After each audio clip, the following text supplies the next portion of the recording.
What is going on, ladies and gentlemen? I am BDLM, coming with my buddy J4Y and some Skrillex, as it goes. What's going on, buddy?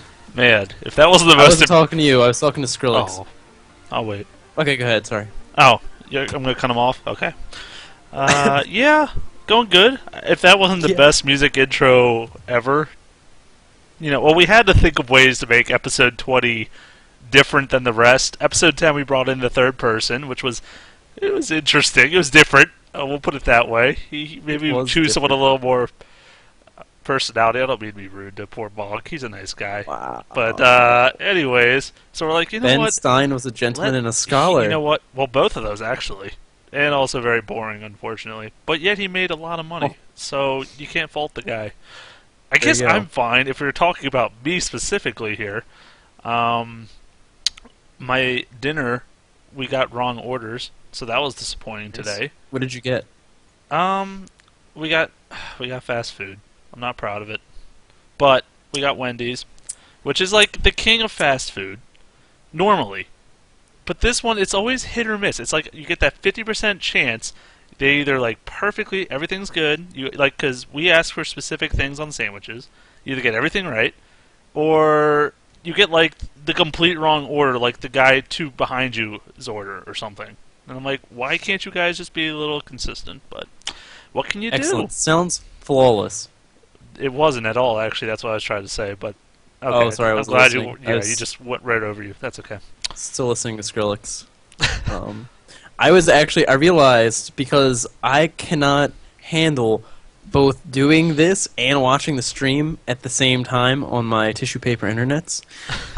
So I just had to play the same song and then cross fingers it was at the right time with the It was actually really good head timing. bobbing. It was like we were like a half a second different. Oh, okay. So I probably still looked retarded. I No, you also did. clicked a remix, and so the timing again there may have been a So little it wasn't off. even the same song, so that's good. It was close enough. Yeah. Yes. So we're at episode 20. Pretty cool. So yeah, I actually my mom's birthday's coming up. I was hoping I'd have like some party hats and like the Streamers. things. I mean, little not streamers. the wazoo, kazoo, cuckoo, kachoo. No, yes, the cuckoo kajoos. Oh, wow. Kachoos. That's what I said. Kachoos. Might need to edit this after the recording is done. Yes. Well, great. So what's going on, buddy? What kind of people have you been playing lately? Oh gosh, I have gotten into So some many things people. and stuff. Just some. Oh, Less than top last notch. time, but still some. I have. Well, I guess the most recent was we wanted to try an awesome lane idea that you came up with, which I was really happy about. It was Shadow Demon support and Kunkka as like a carry gets the farm. I did not come up with it, but You could have taken the credit. Who could've. else on this stream will be like, I digress? Actually, Most that's people, because most people actually probably pay attention. Well, to the point things. is, no, they don't. That's the thing. You overestimate our audience. Okay, we gotta Jeez, stop. thank you for just. Of course, that's a joke. So, yeah. They're Anyways, anti-Semites. all right. So and the they idea hate that the obviously Brewers. you stole from someone else. Then I did. The I point stole is, it from DTS. I should have known better because it was such a good idea. I'm like, how could he have thought of something this genius? But it actually reminded me similar to a Kunkka Bane Elemental lane. Similar. Yeah. The point is, you get an ability that locks someone down for a decently long time, and then right after it's done, or whatever, Kunkka uses his torrent and knocks them in the air, slows them, does damage, and then you just obliterate them. But the great thing about this combo is that Shadow Demon not only keeps them in place, he'll create the 3 images that do damage, he amplifies the damage done to them, which means the torrent and Tidebringer, after he attacks, does more damage, and you just have so much control over the lane because it's Shadow Demon, who's like so awesome at lane control. It's ridiculous. So, Well, that's the nice thing. I mean, I think when you run that lane, you don't even have to put points in the poison because Kunkka has so much lane control on his own with Tidebringer, like shooting so much AoE I was damage. gonna say, when you say control, do you mean he clears the wave and then it's He pushed? just murders people. I was gonna say he doesn't really like. I guess actually he is really good at denying, because if your Tidebringer's up, applies towards the deny and it doesn't use it up. So he's actually really good at denying, especially at higher ranks of that, because it's. I think it's the plus 60. Honestly, I haven't like calculated the math or anything, but I know it does extra damage. So I would figure at the 4th rank, it's plus 60 damage towards that deny. So like really easy to last hit denies later on too. So yeah, it's 15, 30, 45, and 60 damage. Right. So increased by 15 for each rank. No, it doesn't cleave when you're denying, but well, that'd be crazy. You can get, right? That'd be bad if it like hilarious. cleaved all of your creeps instead. Dude, that'd be weird. Yeah, it would be. That would be It interesting also for sure. applies to towers, the bonus damage. So There you go. Learn all kinds of crazy Kunkka stuff. It's nice to see him, and I'm no. glad that the CTS lineup decided to try it out and run it. Kunkka actually got banned against them the next game they played because it was pretty effective. There was one time where they messed up the timing. Between that and I believe there's somebody else in there. I think Bane might have done something. There might have been a 4-staff in there. I don't know. It was crazy. But they made really good use of it. And as we saw on Here's a New Earth, Gladiator, essentially Kunkka, this is a pretty strong carry if he can get farmed. Oh, is this the game you told me to watch? Yeah, and you Oh, didn't, there was a 'cause you're lot of... terrible. No, I did. There was a lot of crazy stuff. But we're not Okay. getting into that right now, I thought. Or do you want to now? I was going to talk about just Kunkka and how awesome he was, but... Go ahead and talk about Mr. Kunkka, and then we can just use that to lead into the old Gameroo. Yeah, so Kunkka basically... he kind of was around for a while, obviously. He was really strong in Dota 1, and then in Here's a New Earth, which was like the in-between phase for all of us, or a lot of us.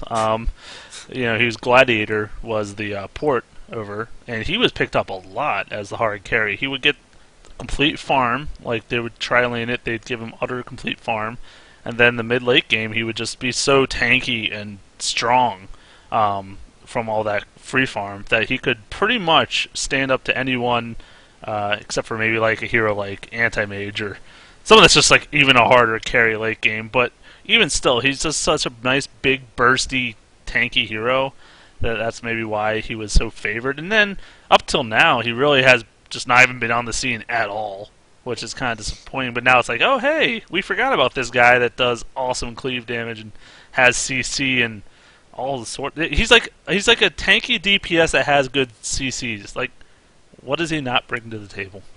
Yeah, I mean, I'm actually just looking at his stats right now. Strengthening is 3, which is just pretty You and those snazzy. gains. You What? look at those gains for every hero. I do. You were talking about and Quap I think it's earlier. funny. I think the first time I did it, I'm like, we don't talk about it much around here. And I think ever since that Yeah. one time, I pay attention to it because it is interesting. Yeah. The cool thing about him in the tri-lane too is when we're talking about like Necrolate, like I mean, just having that constant damage in there. I mean, if he goes up against another tri-lane, he's cleaving 3 heroes. Mhm. So yeah, he's fantastic. I mean, then he has just a ton of crowd control. X marks spot, brings somebody back to a location of the torrent, a knock-up, can hit multiple people, of course. And then now the ghost ship will actually show you where it's going to land. You and your team can plan around that a lot better. And that's not like the change that brought him into it. I mean, it definitely is this kind of figuring out that if we run this with heroes like Shadow Demon, where we can really set this up well, it's effective. But that really helps out. It's just the rest of your team knows exactly where this ship's going to land. They can kind of guess if it's going to hit somebody, so they're not just like blindly running in as soon as Kunkka says, "I'm going with the ship." And he says it just like that. That is literally verbatim. I'm going in with this ship, with the way you said it. I've heard it time and time again. Yeah, I mean the Ghost Ship is it is pretty difficult to hit though, and it takes a lot of practice. I feel like to get really a good gut feel for it, because with all Dota abilities, there is no like. It's not like League of Legends where there's an indicator showing this is your range of your spell, this is where it's going to land, that kind of thing. Like Dota's a lot of gut feel, except for minus like the AoE things, like the targeted AoE spells like Leshrax, Splitting Earth. Like okay, those show you where you're going to hit things. But otherwise, it's like here's a direction. I'm going to throw my ability in it, and I'm going to guess it's going to stop right at this point. And I mean, they actually did add a visual to show a little X on the screen where your ultimate is going to end up, which is kind of cool. But whenever you cast it, it's just going to go a set distance, and there's nothing you can do about it. So you have to be really good with the prediction of where they're going to be in like 4 or 5 seconds, you know? Yeah, I mean, it's a really nice initiation tool, too. I mean, because it gives you bonus speed going in there and damage reduction. True. That will actually get dealt later, but it's enough time that you can maybe get down a couple heroes before you start feeling the pain. Yeah, just a really nice skill set that the man has, if you can line the stuff up. And like I said, I'm actually just going to run through this lineup that DTS had versus TTB in the Moscow 5 tournament. It was in the round of 16. This game was. They ran. I don't have like all of the picks and stuff in front of me, but it was just really crazy how well this lineup worked. Once I actually got to see it work, you might say. Nature's Prophet, Shadow Demon, Kunkka, Beastmaster, and Bane Elemental, who we don't see that often either. I think part of the really nice thing about this is you're using heroes like Bane and Kunkka, who you don't see very often, so you don't have to worry about the other team picking him up necessarily. Obviously, I guess if the team sees you being a boss with Kunkka, they might ban them out the next game you play. But, you know, of course, the Shadow Demon and the Nature's Prophet, they're going to be kind of hard to get. Beastmaster, fairly popular. But it's just a really nice setup. Shadow Demon with the Shadow Poison will give you vision, which means that you can hit people with Nature's Prophet ulti long after they're out of vision, which is something I never considered. There are plenty of ways of holding down a target for Kunkka. The Beastmaster ulti, the 2 abilities out of Bane between the ultimate and the Nightmare. Boom. And then, of course, with Shadow Demon's Disruption, you can line that up well. And, of course, too, with Nature's Prophet Sprout. I mean, there's only so much room they can move inside of those trees. So you're very likely to knock them up with that. Very true. Yeah, it's for him. It's all about chaining off the stuns and the abilities that have trapped someone in. I mean, and they were up against, I know, at least a Morphling, which is usually really difficult to contain because of his waveform. And he went Lincoln's on top of that, like first item. So, like, locking him down was no easy task. But when you have, like you said, Bane... Okay, I've seen this might be the second or third time now that I've seen both Beastmaster and Bane Elemental on the same team. And I hate it. I hate seeing that because it's so darn rude to have two of the best lockdown ultimates in the game on one team. And, like, you have those two, like, beautiful initiations on people, and then Nature's Prophet on top of that so he can TP kill anyone. Like, their team makes too much sense. It's ridiculous. Yeah, I really liked it. I think this is the game where, like, their team got 4 Necronomicons, which is just hysterical. You know, I not necessary. I don't think to make this lineup work. But the point they got the Necros when there was like a 15,000 gold advantage. I mean, a couple were already building it early, but like they all had them by the time it was like 16,000 gold. And it was like, how can we troll these guys any harder? All right, let's have 8 of these little guys running around mana burning and going crazy, like as if the rest of it wasn't enough as it was. Yeah, I think it was pretty sweet. Yeah, there were a lot of just like neat, weird things. Beastmaster went solo top and got Tranquility Boots, which was awesome. Did he get Medallion in that game? You watched more recently than I did. Yes, he did. We gotta stop and talk about that item eventually too, because I kind of forgot how much I love that item because I'm always so hung up on Ring of Basilius. But yeah, the lineup was weird, and then just the further the game got in, I was just like, oh, this just makes way too much sense. Like, especially when I saw the Shadow Poison and then Nature's Prophet ulti hit somebody that had been, out of vision except for the poison for, a couple seconds, and then bloop, there's a kill right there. It's like, very nice. I don't know who did the drafting for that team, but very nice lineup put together by them. Absolutely. And they must have had a jungler then or something, because they had the Beastmaster do that well solo against one person or two. I mean, like, because it was Bane mid, right? It must have been Bane mid, Nature's Prophet in the jungle, and then the Shadow Demon and Kunkka lane. No. Was Shadow Demon Beastmaster and Kunkka mid? were mid. Oh, they were? I didn't really see the early parts of the laning I'm phase. glad you paid attention. No, actually, I started watching like 26 minutes in, when all the awesomeness was going on. I skipped the boring. Dude, no one wants to watch the laning phase. That's just. What happens there? Just Nothing kills and important. farm and setting up the late game. I mean, Yeah. You could just AFK, and by the time 25 minutes goes by, Yeah. you're I in mean, late really, game. anything that happens before Roshan goes down the second time, I mean, it's probably Snooze. really Like unimportant. boring. Yeah, I seriously. don't want to see it. Skip. I'm actually just really glad that people leave comments on our videos to ruin them, so I don't even have to watch the game at all. I just know exactly who wins, and then there you go. Oh yeah, the Saves up spoilers. a lot of time. Yeah, right. Those people are fun. Actually, I hate them. I do. The thing is, why would you even post that on a comment on a video when you know everyone's going to see it? Are you just being a jerk on purpose? Like, congratulations to SK or something. Like, really? Thanks. There's no way I could hide that comment, so I hate you. I do have to say, I do like it when I will see, like, some random hero, and, like, the first comment is like, what? Why'd they pick Io? No team will ever pick IO. Yeah, well. And I'm like, oh, snap, I get to watch this game. It was actually the one cool thing about the replays for Heroes North we used to watch, is that, like, the first shot would actually be the pick and ban stage. So I guess you could say it kind of ruined the picks and the bans, but you could like, look through and see what heroes were going to get picked up, so you could kind of just, like, sort through old videos that way, which is pretty neat. Like, is this the boring anti-mage versus faceless void farm-off lineup, or are they going with something crazy? And that's... I haven't seen Faceless in a long time, actually, now that you bring that up. I don't think he's disappeared.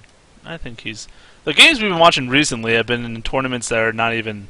I'm not going to say not competitive, but they're not the same level as other tournaments I feel like we've been watching in the past. Like, there are a lot of teams I haven't heard of that are playing, so they're probably trying out different strategies that... Why not? Like, what, these tournaments, like, are value is like $500 first prize or something? Like, nothing, can't be anything big. I'm glad you did all the research just to make sure, I'm glad though. you did, too. It's always J4Y, why aren't you doing the research? Yeah, why don't you do the research? I knew that Shadow Demon Kunka went mid. That was my research for the That was a beautiful research. I did the research on the first half of the game. You did the research on the second half. There you go. Teamwork. Beautiful. Beautiful. I am going to talk about this this crazy little medallion of courage, because always knew it was awesome, but was kind of just thinking through it again some more when saw it on the Beastmaster. For those of you who are not aware, it has a total cost of 1,075 gold. It's a really cheap item. Gives you a bonus of 6 armor, 50% mana regeneration, and then an activate, which allows you to reduce a target's armor by 6 armor. You and your target's armor by 6. Put it that way. Right.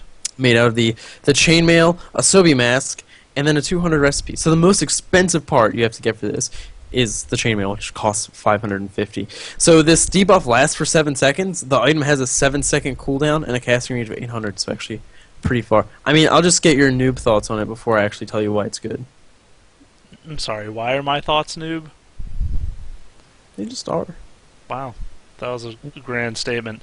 Well, I think for the price it's a good item. Obviously, you don't plan on keeping it for late game. Unless you're, like, okay, if you're bought out, it's not a good item. If you're not, then sure, I think it works just fine. I mean, the 6 armor you get passively just goes away when you use it, so really you're not, if you're using it effectively, you're not really gaining armor from this item. It's just an even amount. And so really all you're getting then is the mana regen and the activate. So you're basically getting 50% mana regen and minus 6 armor for your opponent for 1,000 gold. I mean, it's okay. It's very dependent on if your team's going to be ganking a lot, I think, because in team fights it'll help a little bit, but it's not going to, I think, make or break how the team fight goes. So I don't know. ready to get schooled? That was my noob thought, so I'm ready to see what the non-noob thinks about it. Here comes the lesson, Professor. You ready? Go ahead, All my right. child. So here's a really nice thing. It doesn't have any mana cost associated with it, which some items do. Actually, just occurred to me that you can put this on Wild Soul's Bear if for ever reason you would do that, and it would work. Not Wild Soul, Solar Bear. Pardon me. Whoa! Sticks. Dropping the wrong one. It's okay. What can you do? The nice thing about it too is that you're probably not going to be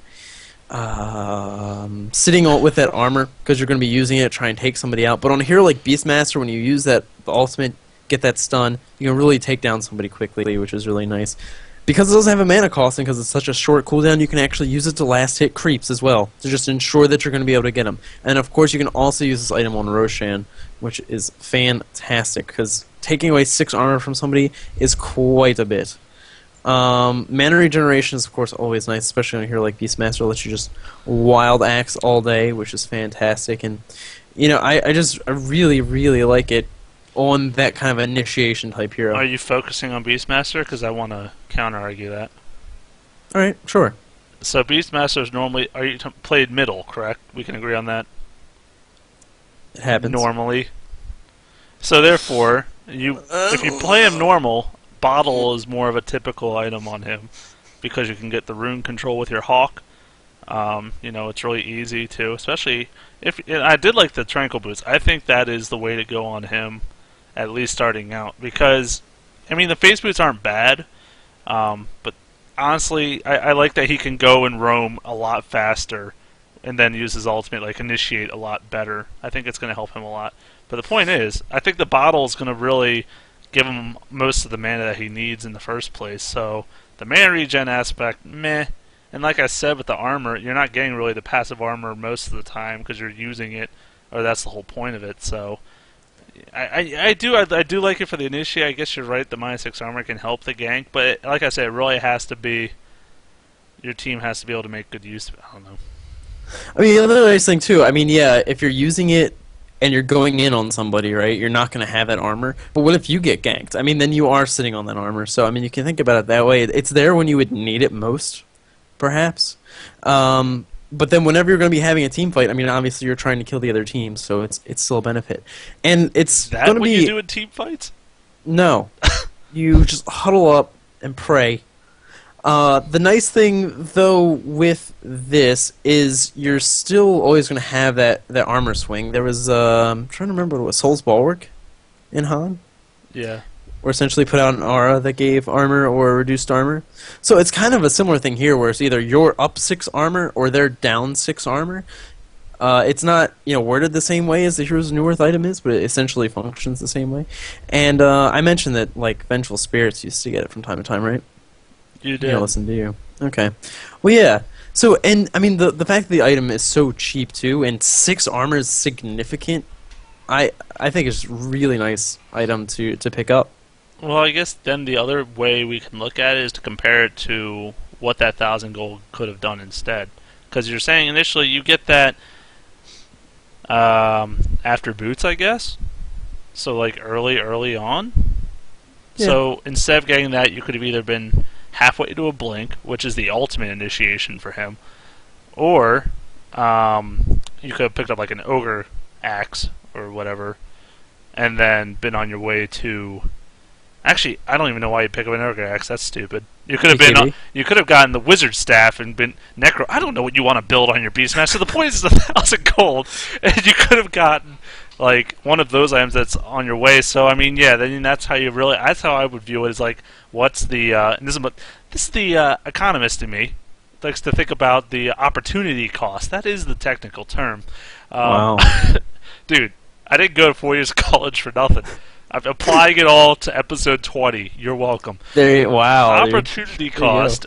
So what are you giving up to get it? And it really just depends maybe what your team needs. Is your team having trouble initiating, or is it going to? If so, Blink Dagger might have been the better route to try to build towards. If you're not, though, if Tranquil Boots and that's enough, then maybe this is a decent item to go, because you can already get in there. Now you can put that debuff on, you can ultimate, boom, they're dead. So... yeah, we always say it's situational, because sure, everything is. But, I guess that's how I look at, when I buy things, that's how I look at my decisions, If you like my expertise as an art major, I would say that the item is goldish colored, and that is the technical term. Goldish. Goldish is the technical term. It's exactly goldish in color. Isn't that a Pokemon? Oh, no, that's Goldeen. I'm sorry. Close. It was close. Goldish. It sounds like one. It could have been, for all I know. Maybe one of like amethyst purple or whatever the newest Pokemon color is these days. Dude, they have all the Pink and colors. purple polka dots. Yes. And purple with pink polka dots. Is, Can we of course, get off the game that topic comes out of with the it. color of the Pokemon games that we're not even playing? That'd be Sorry, it's my expertise. Yeah, well, the non-noob segment. Yeah, thank you for clarifying that. I did really like the tranquil boots on him, just because Yeah. I think most laning heroes that are going to be getting harassed a lot, you know, it's just a fantastic item pickup. It's cheap mana cost for a heal, and then of course you're getting armor, passive health regeneration, which is really nice. If you're like a Tide Hunter and you're not going to get arcane boots, I really think that's probably the stronger of the options, because you don't need attack speed as Tide. No. So, you know, do you really need the steam boots? Well, you get some strength, sure, that's nice. The phase boots, okay, you get a speed burst and some damage, okay. But if you're going to be early on the lane phase, it's something cheap, which allows you to get working on your second item, and it's giving you a ton of movement speed, which is going to help you sort of do that walk in and initiate that we're actually seeing a lot more out of Tides instead of the Blink Dagger. We're just kind of waiting for them to be able to walk into a good position these days. I felt like they did something with Tranquil Boots in this little patch. It was patched today on the test server, but no, I don't think they. I think it was just a fix. Apparently, Tranquil Boots, yeah, were going into a short cooldown whenever you took damage. I don't know. I honestly, I have yet to play a hero that I thought I needed it on. So I don't play support, and I don't play Beastmaster. That is for darn Solo sure. top. Because last time I played him, it was me and Zeus in the lane, and while we did win very easily, he's not my cup of tea. So. Well, because apparently all we do is talk about this lineup. The other thing I did like about it, too, is when you are kind of going in on somebody, they have the Beastmaster Wild Axes and then the Bane Brain Sap. That is just a ton of burst damage right there. And, you know, using either the Bane ulti or the Beastmaster ulti, they gotta sit there and take it. And they definitely showed you a couple times during the course of that game why, you know, putting that much burst damage on a team is useful. Yes. Yes. Okay, I didn't know if your thought was quite finished. That was there. it. Fun. th- Oh, Yeah. shut up. I was actually Beastmaster's a lot simpler than I was making him in my head, because I was thinking, you know, I was saying when we were talking about Lycanthrope and want to call him Wild Soul again, Silly Bear. Thank you. Silly Bear. Wow. That you can make heroes with pets more complicated. You don't have to just have them auto-attack heroes. I just kind of reverse engineer that for Beastmaster, because I'm like, okay, you know, I really do like Beastmaster. I love him. Wild Axes, the aura, the ult, it's all fantastic. It's just the pets that I don't want to deal with. So I just wound up putting, you know, Beastmaster in my control group 1, Beastmaster in the boar in control group 3, and then I would just like almost always use 3 to select my own hero. So that way you just have the boar attacking whatever you're going for anyway, and then all you have to do is move the hawk away. Made it really simple. I actually don't know why I always thought it was so complicated, because it really wasn't that bad. I mean, no, are you going to be last hitting randomly with the boar and then running around with Beastmaster somewhere else? Like, maybe not. You know, maybe that is just something that you can expect from a pro or somebody of a better micro, but I thought that was a pretty nice way to just be able to play him just for the sake of being able to use those pets. Are you ready for the non-noob segment? Yeah, because no, that was a noob segment. That was We how swapped to still roles play hard for heroes Beastmaster. when you're terrible. And while I don't like him that much, I still think I'm fairly decent at micro, or I could say a little better than you. But anyways, no, not a personal shot to you. You haven't had as much practice with them as me. That's why. You know, I'm just farther developed than you in my abilities. So. No, it's a good idea to break them down in groups like that, and especially the Hawk. That's why I think the nice thing about him is it does go invisible to higher rank when you just leave it AFK somewhere. So you don't really have to do a lot of thinking with the bird. You just put it in position in a nice place that's going to overlook where you're either looking to gank or being afraid of ganks. Make sure it's not going to die in that few seconds it takes to invis, because it does give, I think, 50 gold, I think, something around there. So it does give a decent bounty. But yeah, with the boar, I think it's a good idea to try micro a little bit, especially, I guess, depending on if you're in the laning phase or not. But you can use it to harass enemies in the higher ranks of it. It actually does a good amount of damage, and that slow is a major pain for people in the laning phase. Particularly if it's a melee hero, because they're trying to run up and last hit or something, but your boar is slowing them down, so now they have to deal with that. And it's actually kind of tanky. So if they're wasting their time trying to attack it, you can run up to them, start wailing on them, and then use your wild axes and do a ton of damage. So yeah, I wouldn't try last hitting with the boar, because that's quite a feat in itself, but using it separately to harass heroes, I would definitely suggest attempting that. And wait, didn't we see him jungling in a recent thing? We mentioned it last cast. Oh, is that what it was?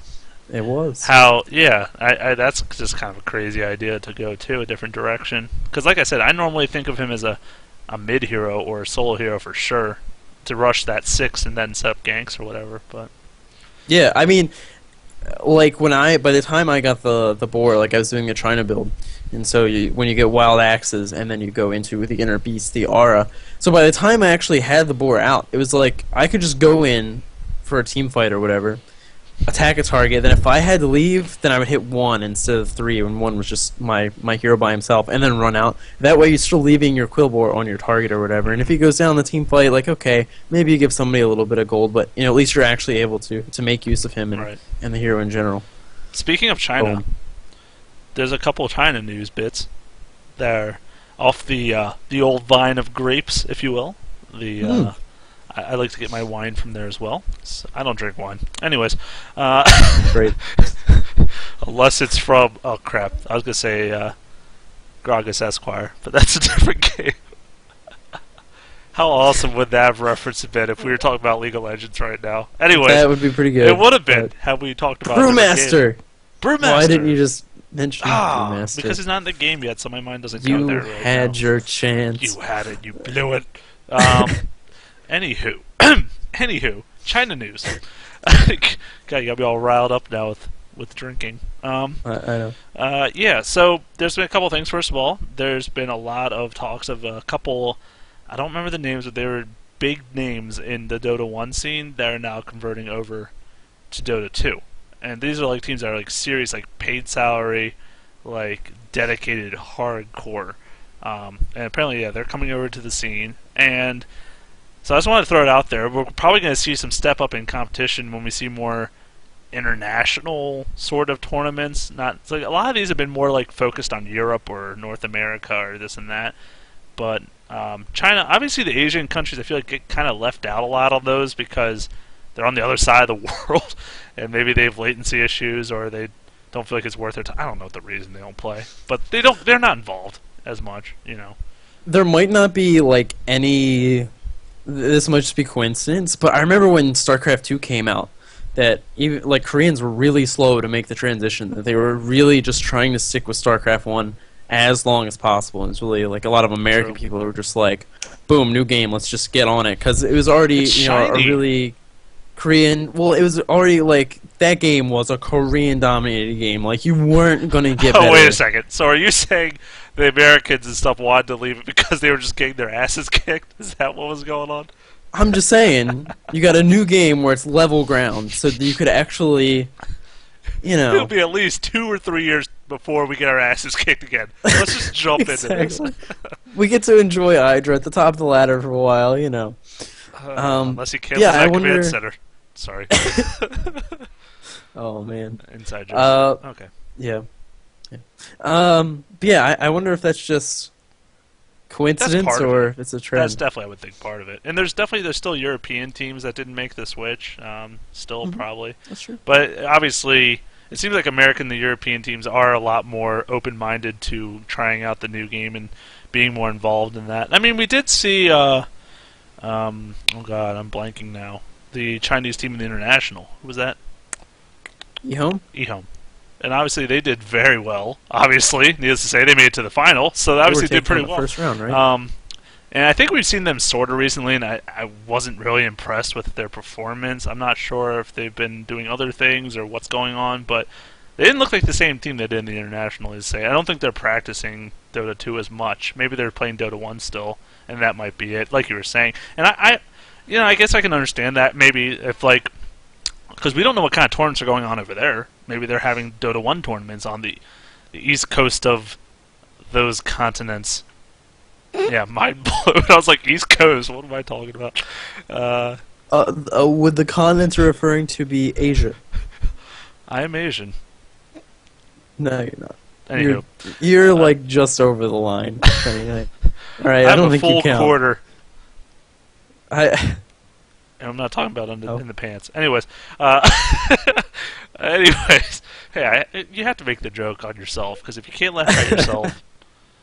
Who can you laugh at, really? Except for fat people. What? Wow. This has just been a hate cast. This it is. Rude one. Episode 20, why not? We're getting a little bitter with our age. We're like, there you go. Those damn young people. My other Chinese news. While we're talking about the Chinese news. So, there was this little controversy going on. There was a player, I don't remember the team or the player's name, nor would I really go into detail too much because that's not important. But the point is, he was basically getting paid by players to log into their accounts and raise their scores. This might be more Dota. I'm not sure if Dota 1 or Dota 2. I thought it was Dota 2. And the thing is, it's weird to think about in Dota 2 because like it doesn't matter. It's just a beta and there's no like rankings or anything. But I remember seeing it was for some kind of Dota game, where he was getting paid to raise, maybe it's their stats, I don't know what it was, but yeah, like people are paying him to play on their accounts. And it was this huge controversy about ethics of like, why are you doing this? Like there was, I forgot, it was one of the casters, and the Chinese caster, who was like berating him about it, like saying how unethical it was, how, you shouldn't be doing it, it's not right. And it just like apparently it was a huge spark in the community, and like it was split evenly down the middle. So I guess before I say my bit, what do you think about that situation? I think the player's name was Yapets. Yeah, that sounds right. Yeah, I think the person you're referring to making the other side of the coin was N3 Komata. Thank you. Now we have all the deets. All right. Right off the top of my head. Of course. We're not looking at our internets. I didn't. It's very obvious internet. I wasn't. I don't even have internet, okay? Like, you talk to me through a little cup with a string attached to it, and that's how we do this podcast, believe it or not. Yeah, I played Dota, the trading card game. Didn't even know that was out yet. Yeah, I made it myself. That's a pretty sad thing. Go on with... Alright, so what's your thoughts on this topic, then? Did I have it right? That was pretty much the situation, right? Yeah. Okay, I just want to make sure. I don't understand the point. Like, the premise, even. Like, that's the whole thing. Like, I was so hung up on the fact that I don't understand why you would care about your stats that much. Oh. Like, I mean, part of the problem, or the response from, I'm just N3. I'm just going to say N3. Okay. Was that, you're going to get your account trained up, and then you're going to start playing again, and you're going to be playing in a skill level that you're not in, and so you're going to drag down your team, and then you're also just, you as a player, you're just going to start chain losing. Like, why would you want to put yourself in a situation where, you're just going to be getting owned left and right because you're just out of, your skill tier? Well, it's funny you say that. I mean, like, I also follow the League of Legends scene pretty regularly, and there was, like, a similar thing, like, where pros on League of Legends would train these accounts. And they're actually a lot more open about it than the Dota side is. But obviously in League of Legends, there's ELO, which is your ranking, basically, among all the solo queue people. And so there's so many people in League of Legends that say, oh, I keep losing because of my teammates. If I was a higher ranking, I would be competitive and I would be able to play with the best of the best. Like, they have the mentality like, oh, I'm only losing because it's my teammates' fault. I'm doing amazing every single game, and I can't pull myself out of this ELO. I need an outsider. And so they hire these people to raise their rankings for them. And then when they get to the top, or whatever ranking they're satisfied with, they're like, oh, now I'm here, and I'm going to stay here. And actually, I don't follow up after that, because no one ever says, I'm still 1,700 after 6 months. Thanks for asking. Like, no one ever does that. But, like, I think that's what their mentality is. And it is weird with Dota, because, especially Dota 2, like, really? What stats are you even... I don't even understand that. There is no ranking or anything right now, so I don't know where they're going with that. But Yeah, I mean, I guess I can understand that, like, especially being, like, a support player myself. Like, sometimes there's only so much you can do. Like, you can place the wards, but you can't force people to look at the minimap, right? So, that's when you get friends. Like, I mean, I guess, yeah, if you're just...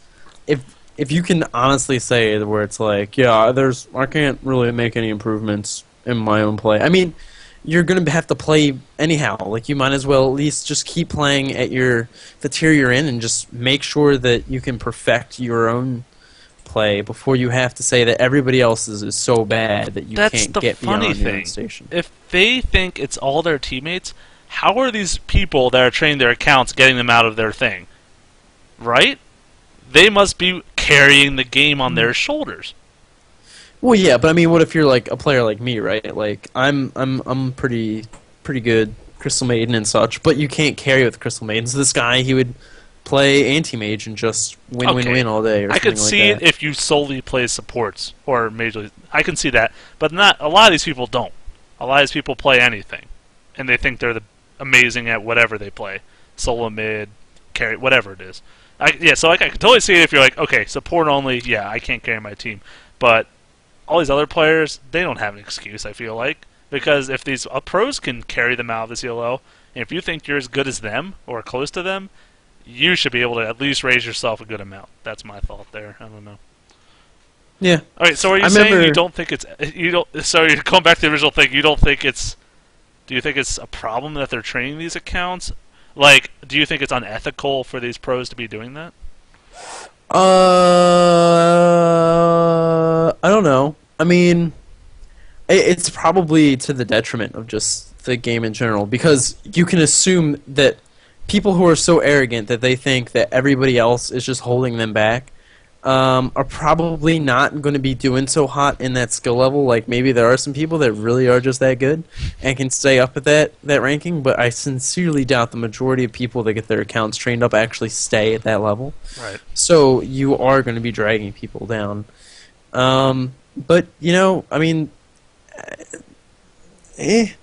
like, what can you do to a certain extent? I mean, is it worth, like, banning, like, good professional players out of the scene completely just because they're doing this? Like, I don't know.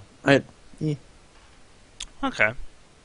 I just wanted to get your 2 cents. I thought that was an interesting little like I said, it was like the community seems split on it, and I think the root of the problem starts with the people who want it in the first place done. I'm like, yeah, what's your problem? Why are you paying people to raise your stats? Like, I think that's just kind of a sad thing. I mean, it kind of goes across the board with games in general. You think of, like, World of Warcraft, people would pay to have their characters power leveled for them, or get items in their slots, like epic items or whatever. Like, I guess it kind of goes across the board for different games, but yeah, especially I feel like in a team game such as Dota, like, yeah, you're really just you can be affecting more people than other games, you know what I mean? Like, I agree with you completely.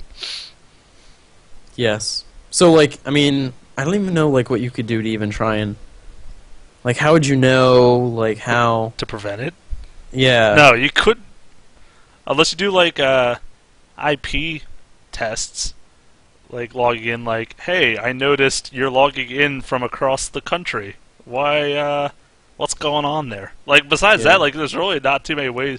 And I don't think, there's no real good solution to prevent that.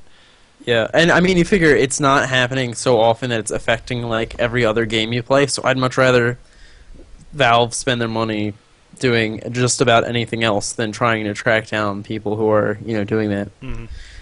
I mean, to a certain extent, I mean, if the community outcry is so severe, then you figure a lot of this will just be discouraged. And so, I mean, that in itself is sort of a way of policing it to a certain extent, I suppose. Fair enough. All right. Well, that was my little news segment. We did news around the world. There you go. That was around a first. the globe in China. Fair enough. I guess this is a little regressive now, but I've been thinking about it a lot this week because I typically always steer the argument towards laning because I'm play a sport and typically sports don't solo. So I was actually really curious about what you think about some of the heroes we've seen in the middle lanes recently, or running the solo lanes, I guess I should maybe say better. Queen of Pain and Storm Spirit. Like, what do you just think about those heroes in general? And if you were to say, if someone was like, Jay, just pick a mid solo, like who would be your penultimate solo mid hero? Well, I'm a fan of an intellect hero for the most part. At least when I play them. Not necessarily always the case, but I guess I'm going to start out with Queen of Pain, Storm Spirit. Queen of Pain has always been one of my top 5 heroes. I do love her. I don't play her enough. I don't give her enough loving, but I think she is a really I think she's a really strong hero in general. She does. I mean, her CC end is weak, but she makes up for that with her huge mobility, which a lot of heroes can't keep up with at all. I guess mine is, except for Mage Bane. Anti-Mage. Well, you were talking about Heroes of New Earth. You talking about Wild Soul. I just said Mage Bane. GG. There you go. Anti-Mage. So obviously one of the only other heroes that has Blink in the game. But, yeah, her mobility is just ridiculous. And she does have a slow, which is nice. The damage part of it, kind of minimal. But, obviously her big damage comes from her ultimate, which is just a huge burst and a nice conal wave. And then, she's got the Scream of Pain, which her name's Queen of Pain. So when you combine those together, it's the Scream of Queen of Pain. But I don't know why I said that.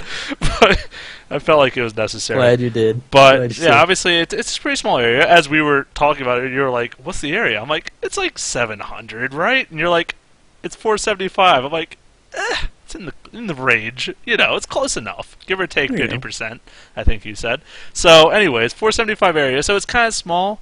Compared to a lot of other abilities, but it is only a 7-second cooldown. It does 300 damage per target, which is pretty awesome. And since she has Blink, she really doesn't have a lot of trouble getting that close to use that move. You know what I mean? So, I don't know. I think she's an awesome hero all around. Another great hero to get Agamons on, because I wouldn't agree to get Agamons on most heroes. I think it's usually not worth it compared to other items like a Sheep Stick. But in her case, I would almost want to build that every game, I feel like, just for the mere fact that it adds so much extra damage and reduces the cooldown so much. Rank 3 is normally it's normally 135-second cooldown for all 3 ranks. With the Agamons, it goes first rank 100-second cooldown, second rank 70, third rank 40. What? Mind blown. There you go. Yeah, I mean, it's going to be ready for any engagement. And if you're still like in sort of a ganking phase by then, between the 725 damage that it does at last rank with the Oghanims, and then, of course, your Scream of Pain, like, you're going to be able to take people out. And if you don't, then, okay, well, yeah, whatever. It's coming up in 40 seconds. Blink out. Get out of there, right? There you go. And, I mean, like, in extreme situations, that's such a short cooldown that if you really just want to kill a wave of creeps, you can just blow the ulti for that if you don't foresee an engagement. It's happened in pro games. Just saying. Yeah, I suppose it's feasible. It's happened in pro games. The cool thing, though, I do miss. I remember. I don't know why they thought it was necessary in Heroes of New Earth to balance it that way, but the port of her over there, who was Wretched Hag. Wretched Hag. Thank you. I was not going to remember that one. Same hero, basically all the same moves and everything, except for her ultimate, which is the wave, also applied her Shadow Strike to every target it hit. So, and also it was dependent on what rank your Shadow Strike is what it applied. So if you didn't even have one rank, it didn't apply any. But, if you had rank 4 Shadow Strike and then you ulted, it would put level 4 Shadow Strike on everyone, which means your ultimate not only did the damage, but then slowed all the targets it affects. which is really cool. And if I saw that in Dota, I feel like that would not be balanced at all. What do you think?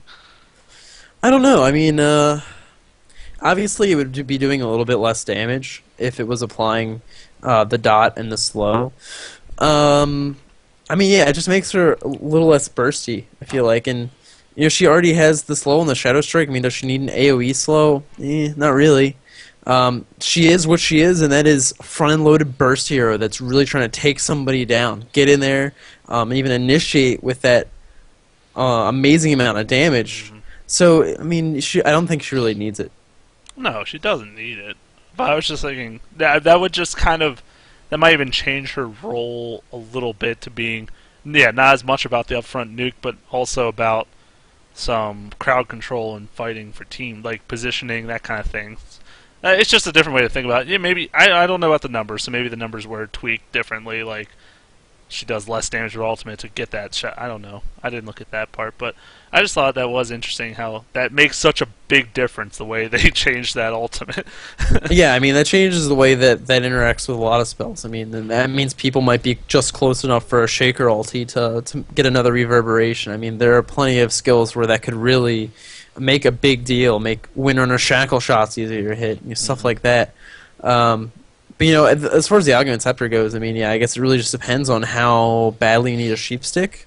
I mean, if you don't need it immediately, then yeah, I think I'm probably on board with you trying to get the Augment Scepter most of the time. And Lincoln's is another really popular, like, rushed item on her. And I mean, when you see Queen of picked, you'll generally see the counter pick for that, like either Beastmaster or someone else that has a really good lockdown move. Because, like I said, she's super mobile with that blink. It's a last rank 6-second cooldown to go up to 1,200 yard range away. So you need that kind of initiation to get her killed, because otherwise she'll just go 1,200. She's gone if she can blink away. So that's why I guess Lincoln's then is a good way to counter the counter pick, because Beastmaster can't use his roar on me unless someone else uses his ability first. And I mean that's so. I mean, yeah, there's different routes to go either way, but I think overall very effective hero. I don't know. She actually. What do you think about like the Desolator on her? Because that's something that we've seen quite a bit. Actually, I like it. I don't like it first or second even, but I like it as maybe if you already have two really big items, that might be a decent route. And like I said, I think it really depends on the way your team is kind of built and how it's panning out into the game. Because you have to think about, not only will her attacks, she'll hit harder in team fights, but she plays the debuff for her whole team. So, that minus, was it 6 or 7 armor, is going to, as he looks furiously through it, I can tell because your screen is changing colors. Unless you're looking at like a disco ball or something, I don't. Prawn over here, okay? Pure prawn. That's it. All of it. It's all the prawn. But yeah, so like if you have a nice carry that like could really benefit from that minus 6 or 7 armor, which what carry wouldn't? I don't know. But the point is, like, it could be a decent way to shift in the game, or if the opponent's building, stacking a lot of armor, and you need to get through it. That could be another way to do it. But, like I said, I definitely wouldn't rush it by any means. I would much prefer to have either a Linkens or Sheep and an Agamons, and then maybe consider it then. Yeah, it is 6 armor. The total cost of the Desolator, 4,100. So actually, now I'm looking at this and comparing it to the other minus 6 armor item we talked about earlier, Medallion of Courage. Just a much cheaper way of getting that if you feel like it's necessary, but either you don't feel like a Desolator fits on your team, or you don't think you're going to be able to get 4,100, or want to spend 4,100 just for the minus armor. I mean, the thing with the Desolator pickup too is, like, since she is such a mobile hero, I think in most team fights she's all about blinking in, screaming pain. That's like her big move, and she'll like go around, but she'll kite people a lot. Because if she stands in there and fights, she's not that strong. She's not a tanky hero or anything. She'll get killed, and especially with CCs like stuns and slows people have, like, she can't stick around. So to get an auto attack item like a Desolator is not always the greatest idea, because that means you're staying in there attacking more. And I think I see it picked up a lot more when, like, there's a lot of 1-on-1 or 2-on-2 fights going on, because that's when it really would excel, when she doesn't have to worry about bobbing and weaving into team fights to make sure she doesn't die, you know what I mean? So that's maybe the thought process there. In a really strange way, she's kind of like Mirana, where she starts off really spell dependent, and then when you get towards the later parts of the game is really when her auto attack damage starts picking up. Like, she just does kind of a lot of damage naturally for some reason. So I think that's just, I mean, it's definitely different, obviously, going between an agility hero and an int hero, but they kind of have the same thing of being very skill dependent at first, and then they sort of wind up making this transition into an auto attacker. I think most int mids will function that way. Most, not always, but like you look at Invoker, you look like Queen of Pain, Leshrac, like they all start out squishy nukers, and then they kind of turn into this beast in the team fight that needs to stay alive and dish out a lot of damage, because ultimately they're getting all the kills from ganks, or a lot of them. They're, you know, benefiting from all these different things. So yeah, they need to be that kind of wrecking force. Ancient Apparition might be one of the few exceptions to that, because he doesn't build that kind of way. You build him usually like a mech and then Force Staff or something like that. So you don't even see him anymore, which is really disappointing. I love that poor Except guy. for the counter Chen, yeah. Yeah, but the other thing, too, you know, we've talked about Aghanim Scepters. I always like to talk about sort of the empty stats, the ones that aren't your primary stats. But when you are going for this auto attack, I mean, the agility is some armor and some attack speed. Not much, but it's something. Mm-hmm. And then, of course, when you're blinking on top of people, extra health from strength is nice. And then, of course, the point booster, more mana, more health. I mean, it really just is a really nice item. And that's, again, why Lincoln Sphere is really nice, because you're just getting these all-around stat gains, which just makes you a more durable hero and really just better at everything you're doing, the auto-attacking and the spell casting. Alright, so that's a good Queen of Pain wrap-up there. You said about Storm Spirit. Now, I'm not thoroughly experienced with him, because I personally don't like his playstyle. That's why I don't play him very much. He is so different than every other hero, I think, in a lot of ways, but he's an int hero that guarantee you have to be in the opponent's face to do your work, to make sure you're effective. And as a ranged int hero, I almost find that usually counterintuitive, because that doesn't make a lot of sense. But in this case, this guy builds high mana regen, and a Black King bar every game. And I mean, it's just like, I don't know. He's interesting. I guess the thing I can see his pros would be, obviously, really difficult to prevent initiation, because he can come from so far away. He's invulnerable while he's using his ultimate, which, you know, he can fly across the world, depending on how much mana he has. And then he can go in and use, I'm going to look up this hero so I get these names right, because I so many times do not pull up the hero like a for some reason. Electric Vortex is the move I was going to say, which is the one where he pulls in a hero, and it's keeping them CC'd, and it also slows him, but that doesn't really matter.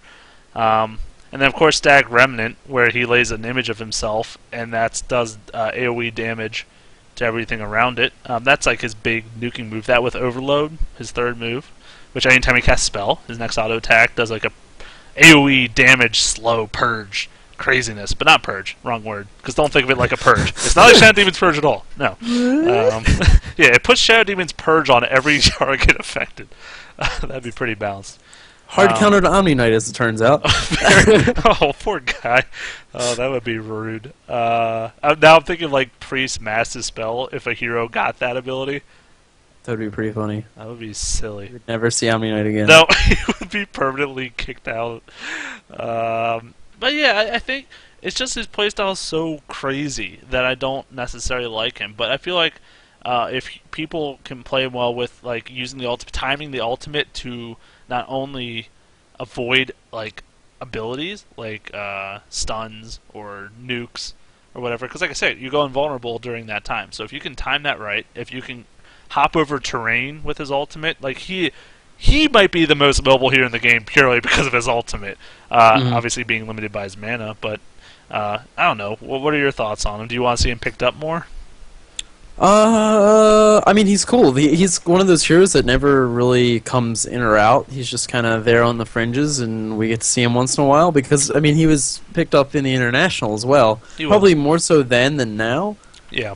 But he doesn't seem to stay away for very long if he ever goes out. I mean, the neat thing about him is he does require a lot of nuance with the ball lightning, because you really have to be able to say, okay, if I'm getting chased down, for instance, how far can I just walk safely? How close to terrain can I get so I can just use a little bit of my mana to get over an area? Because I know I would.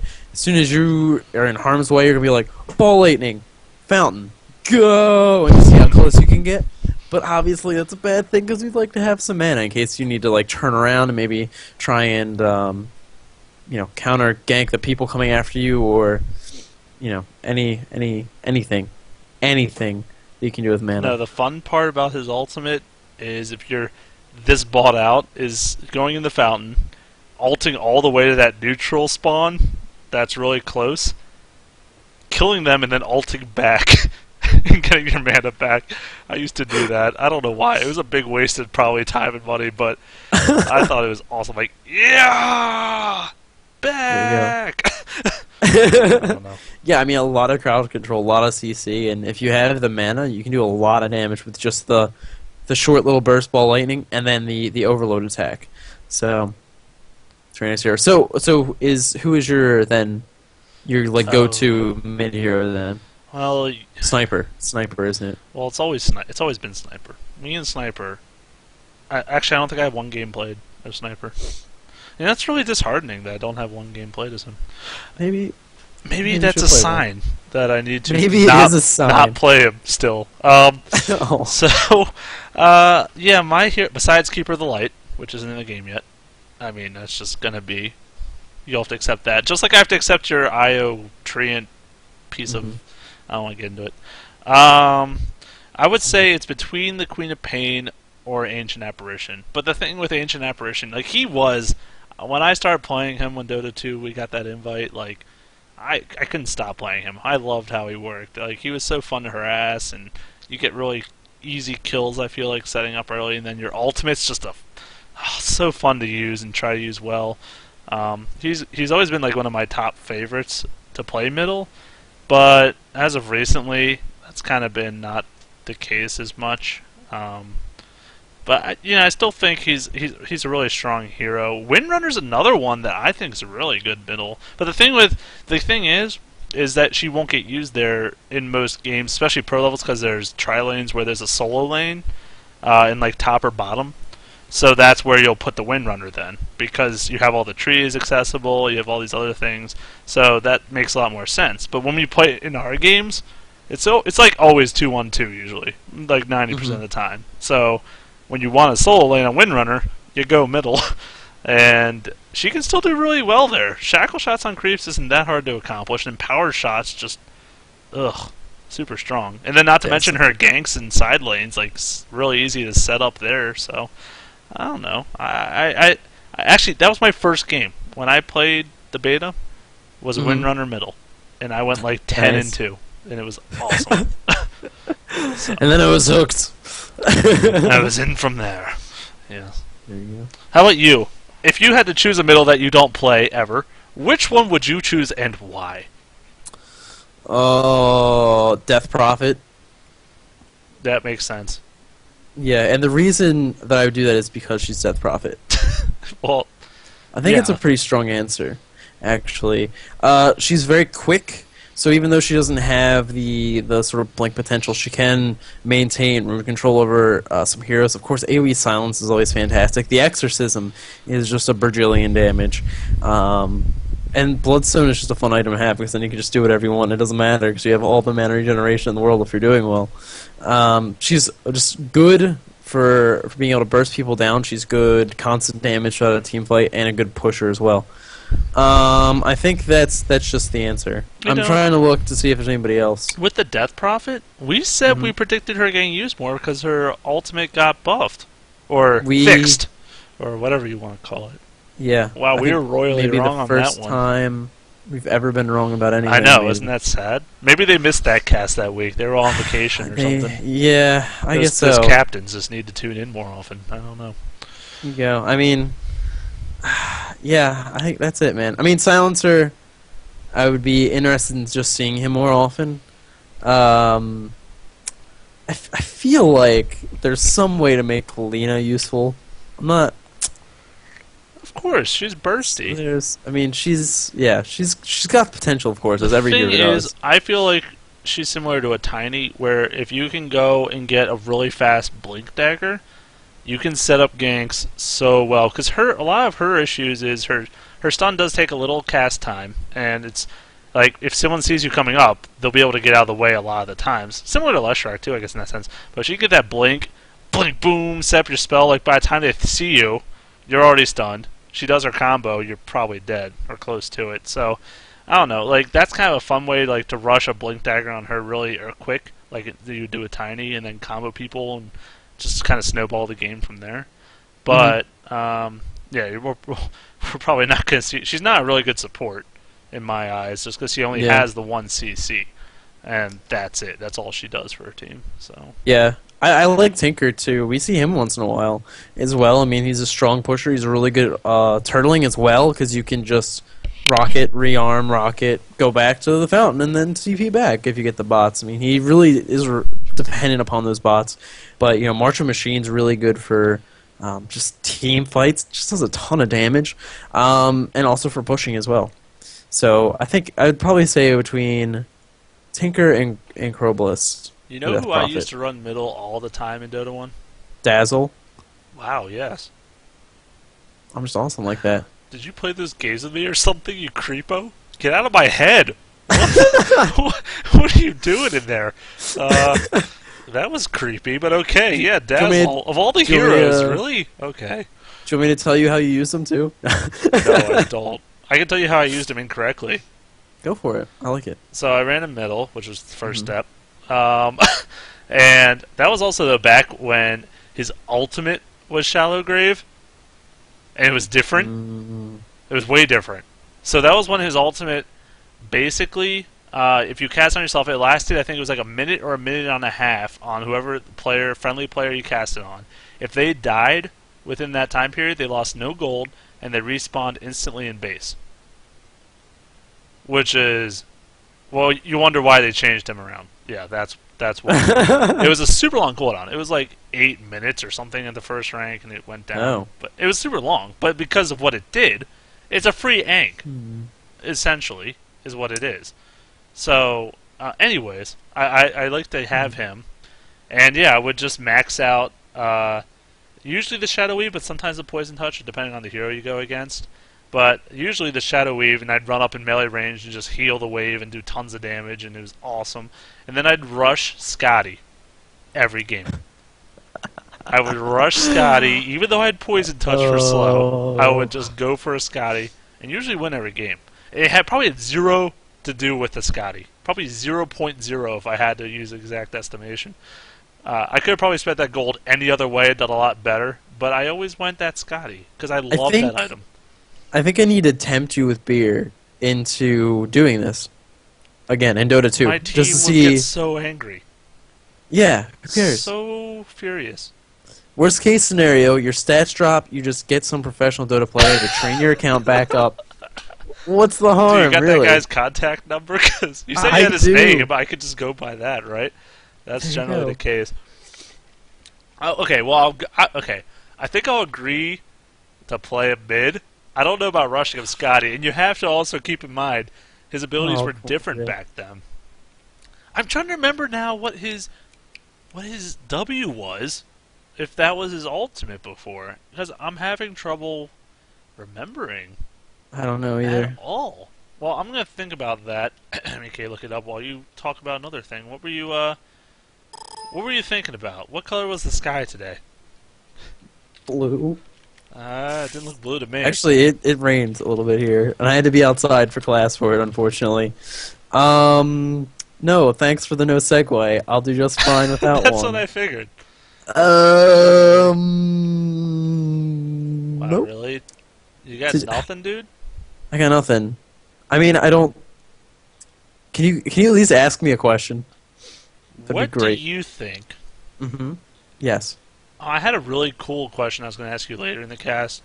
I'll ask it now, and that way you have plenty to talk about. So you know how last cast I asked you about Dungeon Crawl map, and how that would be cool with Dota and how that would affect it.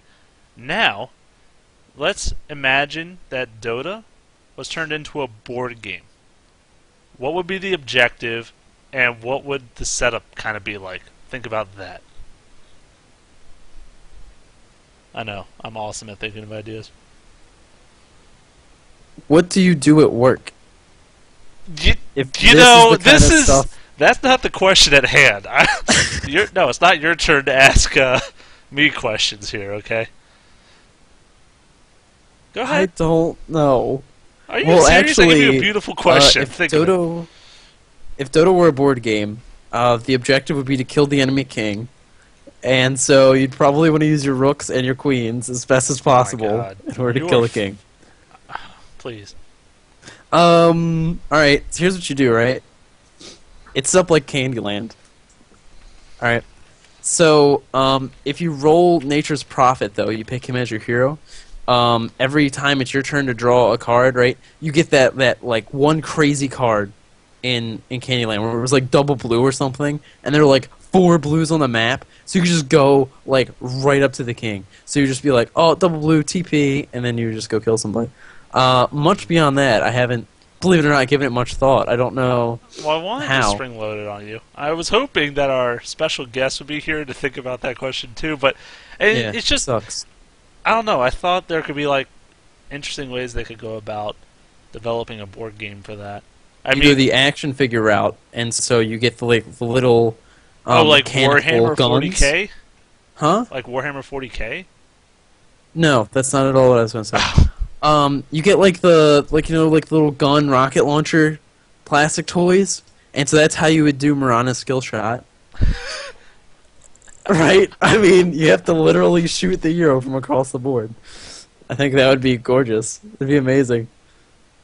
That I would play. So there's nothing cool you can think of for Dota the board game. I've already poured all my good ideas into the trading card game I've developed. Well, why don't you go into that then if you have so many ideas? Please, I would love to hear this. I can't. They're trademarked. By you, right? Maybe. Oh my goodness. Maybe my affiliates. I have those, you know. No. Did you find that Dazzle stuff yet? Oh, I did. Thank you. But I'm really sad that I had this awesome idea. You just...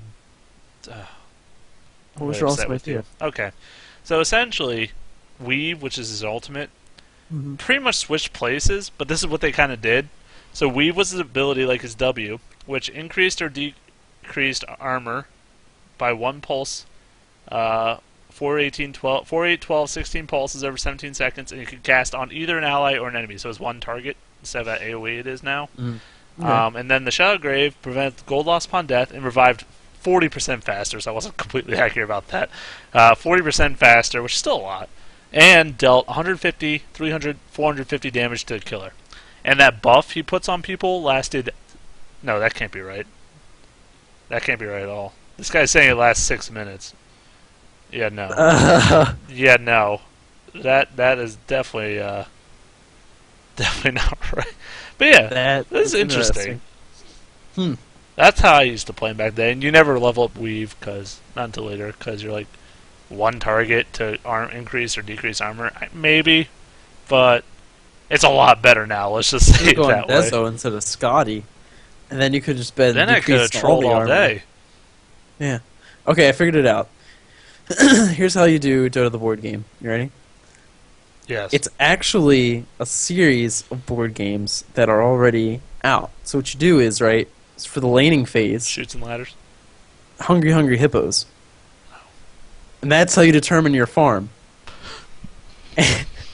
You use whatever it is those hippos are eating to buy your items.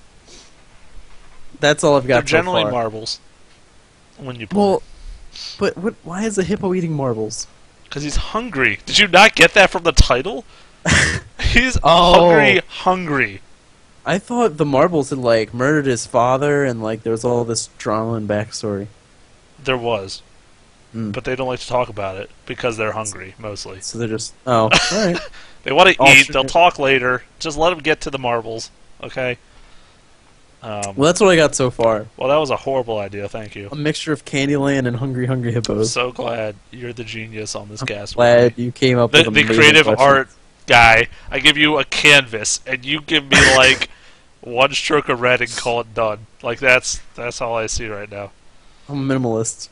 That's a terrible, terrible excuse. Thank you.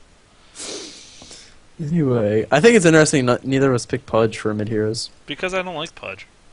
Oh, poor Pudge. I don't know why, but I love Blitzcrank in League of Legends, but I hate Pudge. And they're like the same hero. So I don't I mean, they're different, but you know what I mean. They use hook shots, which is cool. Oh, by the way, in this patch, I don't know, a lot of people were saying yay about it. I don't really know because I don't play him. But something with Pudge, it's like reduce the time it takes to give him orders for casts or abilities or commands after he hooks someone. So maybe there was like a slight delay after you hook to do something, and apparently they reduced whatever delay that was. It didn't have numbers associated with it, but a lot of people were saying like, "Yay, good, yay, so awesome." I'm like, I don't play Pudge, yay. Oh, apparently, Nevermore got some new animations. Okay, let's just go over these patch notes really quick. Not that they're exciting by any means, but yeah, they're all fixes actually. For the most part, looks like most. All right, we'll go ahead and grace us with some. So they enabled random draft mode. Which, oh yeah. If you're unfamiliar with that, it's like similar to the band draft or the captain's mode, I guess is what it's called in Dota, except there's instead of the whole pool of heroes, it's now reduced to just was it 18? Did we come across? I think it was 18. I think it's 18. Okay, when I say it's captain modes, I lied. It's not really like captain's mode. All it is it randoms 18 heroes out of the whole pool. And I don't think it's specific amounts of any like main stat. It's just whatever they feel like giving you. And then one team randomly starts picking first, and then it goes 1, 2, 2, 2, 2, 1. I don't know if I said 2 8 2s there. 4, 6. Yeah, do that math.